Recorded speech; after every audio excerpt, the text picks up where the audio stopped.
A man in Seattle makes $285,000 a year. He owns a home, owns an investment property, and he invests every month. And he says he still can't sleep at night because of money. When I was younger, I thought anybody making $100,000 a year was rich. That was the goal. I mean, I figured if I could ever make six figures, I'd be financially comfortable and probably never have to worry about money again. But today we're hearing stories from people making 200, 300, even $400,000 a year who still feel financially stressed. So that raises a pretty interesting question. Has America become so expensive that even high earners can't get ahead anymore? Or are some people simply spending too much no matter how much they make? I'm Daniel. Let's get into it. The person at the center of this story works for Amazon and lives in the Seattle area. A few years ago, he moved from Los Angeles to Washington State. Part of the appeal was that Washington didn't have California's high state income tax, so in theory, he was going to keep more of his paycheck. Today, he earns roughly $285,000 a year and supports a family of four on a single income. His wife stays home with the children, which is a setup that many families still prefer. If one parent wants to stay home and the family can make it work, that can be a great thing. But it also means there's a very little margin for error if something happens to that one paycheck. And that's important because when one income supports an entire household, financial security becomes about more than income. It becomes about risk. I mean, he owns a home, he owns investment property, he invests regularly, he's saving money, he works for a major company, and yet he says he still doesn't feel financially secure. So, where is all the money going? His mortgage is roughly $5,000 a month. Utilities are around $800. He has a Tesla payment of about $630. He carries around $20,000 in personal debt from travel and other expenses. And he does not have a real emergency fund. Now, if you just hear $300,000 a year and still stressed, your first reaction might be, that's ridiculous. That's what I thought when I first saw that. I totally understand the reaction. Most Americans would love to have that income.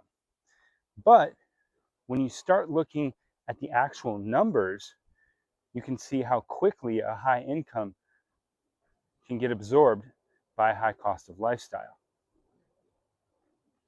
A $5,000 mortgage, kids, vehicles, utilities, food, and we all know right now food is a big one. Food's expensive. Investments. Good to hear that he's still investing, saving money for the future. Debt. Okay. $20,000 in personal debt. Seems like he probably carries that over. Who knows? Maybe on a credit card or something. But that adds up quickly. But here's where the story started to change for me. He does not have an emergency fund. Instead, he reinvests most of his savings and says he would rely on credit cards or help from friends and family if something went wrong. So that kind of goes back to my credit card theory. It sounds like he's already using them. Personally, I mean, that kind of makes me uncomfortable because if you're the sole income earner supporting an entire family, having cash reserves is not optional, in my opinion. It's really part of the foundation. So what happens if you lose your job? What happens if the market is down right when you need money? What happens if there's a major medical bill or a home repair or a family emergency? That is exactly why emergency funds exist. Credit cards, investments, and family support are not the same thing as having cash available. So let's talk about the spending, because this is where the story gets even more interesting. This family spends about $1,500 a month at Costco. So let me say that again, $1,500 every month just at Costco. And then about another $400 to $500 at other grocery stores on top of that. So they say they eat out about twice a week. They also have travel expenses. They're also expecting another child, and they're also planning some backyard renovations. Apparently soon also they're planning a trip to India. They, like I said, have a Tesla payment, some credit card debt, and they, as we've discussed, don't have an emergency fund. Now, none of those things are automatically wrong by themselves. I mean, there's nothing wrong with having a nice house. There's nothing wrong with driving a Tesla. I mean, just in my neighborhood alone, I see numerous Teslas like almost on a daily basis. There's nothing wrong with traveling. The problem is when all of those things happen at the same time, while you're also saying you don't feel financially secure. So that's where the math starts to get messy. If this is the kind of analysis you're looking for, subscribe. This is exactly what we cover every week. Just a reminder, hit that like button, hit that subscribe button. Now, here's where people are going to split on this story. Some people will say, see, America is completely affordable now. Other people will say, no, this is a spending problem. And honestly, I think both sides are partially right. Before we blame everything on spending, let's be fair. Housing today, as we've already discussed in some of my previous videos, housing today is dramatically more expensive than it was for previous generations. I mean, childcare costs are brutal. I don't have children, but I have plenty of friends and family who do, and I know how childcare costs are insane right now. Insurance is expensive. Healthcare is expensive. Groceries cost more. Utilities cost more.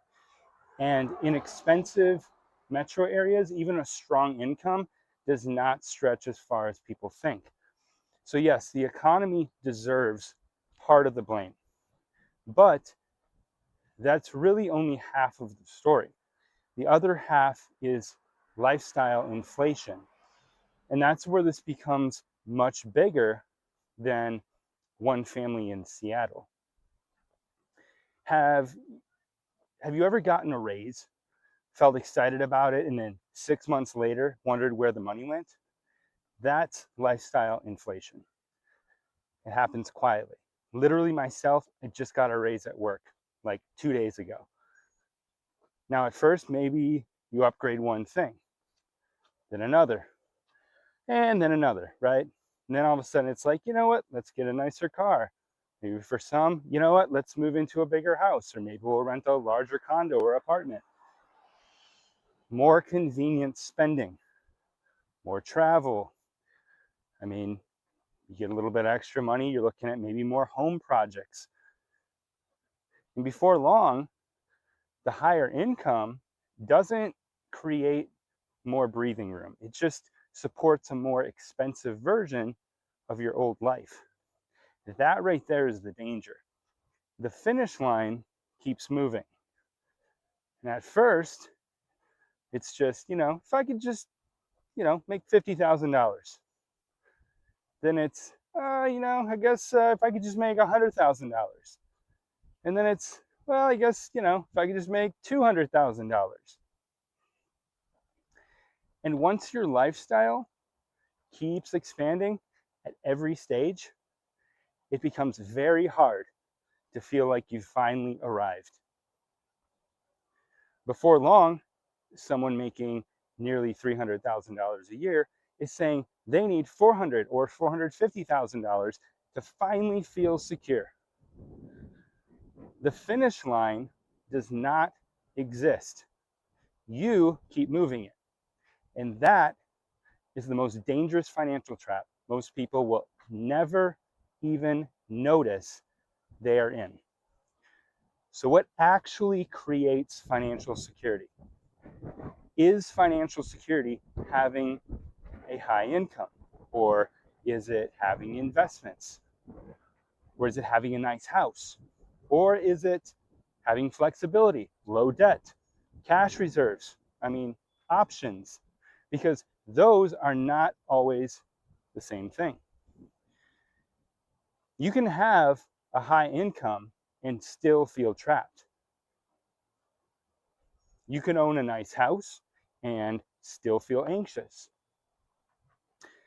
You can invest a lot of money and still feel vulnerable if you don't have cash when life happens. And you can look successful from the outside while feeling stressed behind the scenes.